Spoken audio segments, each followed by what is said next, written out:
everybody, Edo here, and this is the Manhattan Project Energy Empire. It is live on Kickstarter now, and it is absolutely worth your attention. You gotta check it out. This is a sequel of sorts to the Manhattan Project. You could say the Manhattan Project Chain Reaction was as well, which I just reviewed, but that was a fast-paced, light card game. This is an hour to 2 hour worker placement, engine builder, real meaty game. Don't really even have room for it. This isn't a full review, or I'm not going to do a how to play. You got to look at one of the videos they're going to have together with close-ups and all that, but I'll give you an idea. This was designed by Tom Jolly and Luke Laurie, published by Minion Games, and again, this is stellar worker placement, stellar engine builder, and super evocative of the theme, which is essentially World War II, Manhattan Project. That's over, and now all the empires or nations of the world are using coal, hydroelectric, clean energy, nuclear, all these different power sources, oil, to become huge empires. And at the start of the game, you get to and then select one of these nations to be. The usual are all represented. And what this will determine is your starting resources, which is important, but also important is what you need to move up in the United Nations. It adds some nice personality. United Nations is an escalating score track. You work up, and I'll talk about that briefly, but you'll do that by converting the resources here.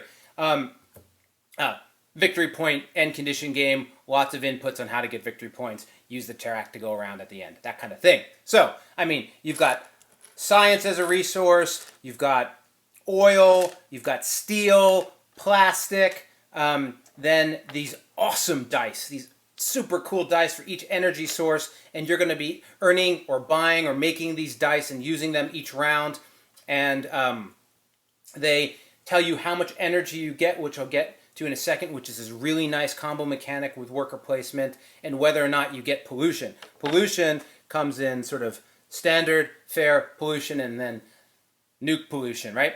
And so at the start of the game, you have your track, which has your environment. This is sort of, green. It's sort of about energy consumption and how it impacts the environment and how you clean it, but it works. It really does work. You have your world, I guess, your local energy, your nation's environment, and these are all worth victory points at the end of the game. So if they're clean of pollutants, so you want to keep that clean. And then you have your workers, your dice, and then your resources at the bottom, and a little chart here for your energy. And you'll also have achievements in this game. Really nice small form achievements. This is a big component game, but they kept it small. Each one has can be worth up to 5 points in the game, and basically you get an achievement for just about anything you do. So you're going to be trying to acquire, whether it's industry, commerce, or government, right? So you can work in the game. You'll start with 3 workers, and per player, 2 to 5 players, and you'll also have energy as you go. Let's start with 2 just here. And you'll start with the starting resources from whatever your nation is, right? So workers are placed on the board at the worker spots. You can place them, each of these sort of lines, the industry, commerce, and government are major field lines and places to invest in. And you place on the board. If you place in this top portion, you can acquire one of the cards at the top, and they will take, sorry, it's covered up here, money, coins, or a consistent resource. So in the case of industry, it's steel. In the case of commerce, it's plastic. And in the case of government, it is science. And so if you place a guy here, you can buy one of these. And then you'll also be able to use these as these are now yours. They're your buildings. They're worth victory points. And then you can spend workers or energy to use them as long as you've placed in that region that turn. So you'll have a bunch of buildings, but you can't just use them all. You'll need to place in a region to use them. It's a really nice dynamic that makes sure that players don't sort of overbuild their engines. It's really well done. Also, this dynamic with energy is well thought through. You're going to have your workers. You can get more educated and get more workers over time, but you start with 3.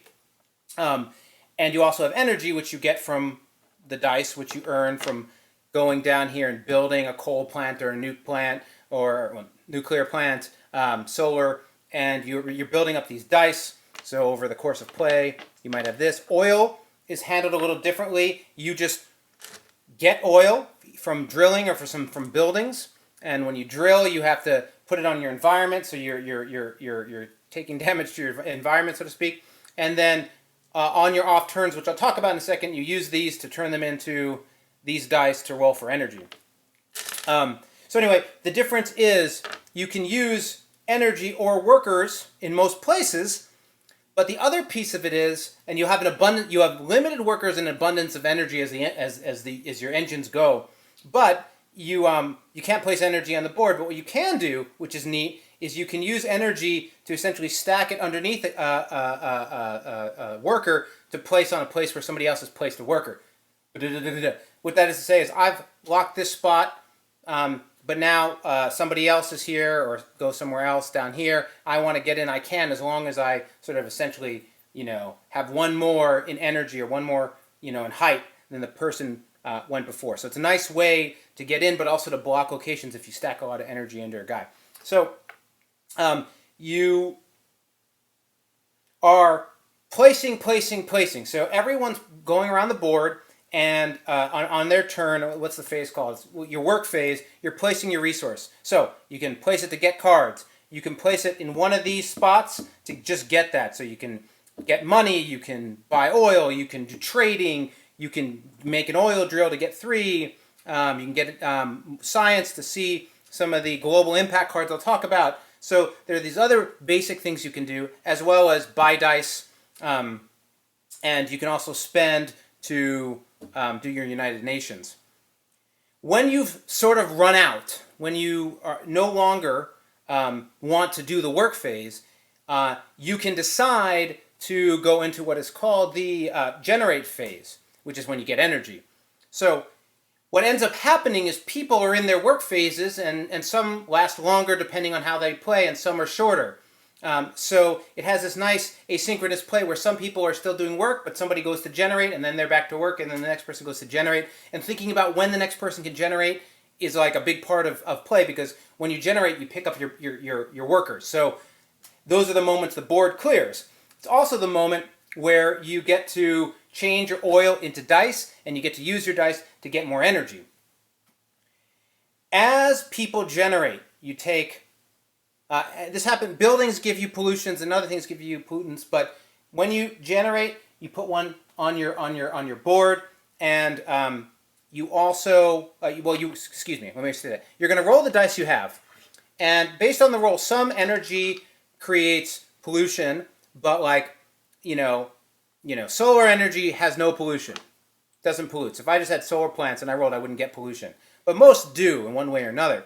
You roll all the dice, and these are big, meaty dice. I hope they just stay this awesome. And they all have a number on top, and the highest number is the die you get pollutants from. So if nuclear does, it's going to give me the backside of a pollutant, which takes 2 to remove, and if I instead got oil pollution, because this was a high number of 4 or 5, I'm going to get that kind of pollution. You only get 1 per turn per generate, but sometimes it's the cloud, and sometimes it's the nuclear, and they're harder to remove. They're coming from the top of the board. This is your time track. As pollutants go to each player, you come to the end of an age or time period or whatever.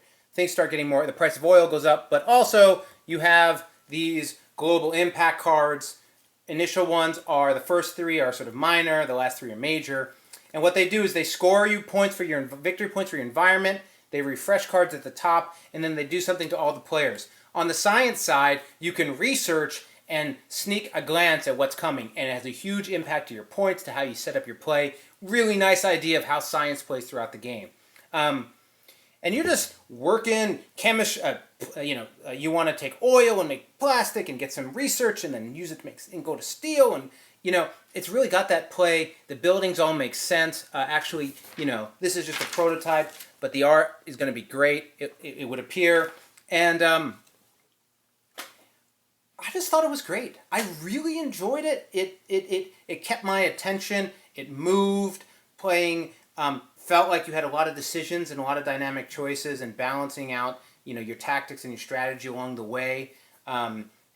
Worked. I saw people going heavy on workers. I actually, in a number of games, went light, and you can go big energy, and they all have different plays and different dynamics. So, I mean, if you're into worker placement games, this has got to be on your list to check out. And if you just like games in general, this is heavy. It's heavier. There's a lot going on, but it's rewarding, and I like the message and the feel of the game and what it's trying to do as the next game after the Manhattan Project. So on Kickstarter now, do check it out. Subscribe, share, all that good stuff. More importantly, play some great games.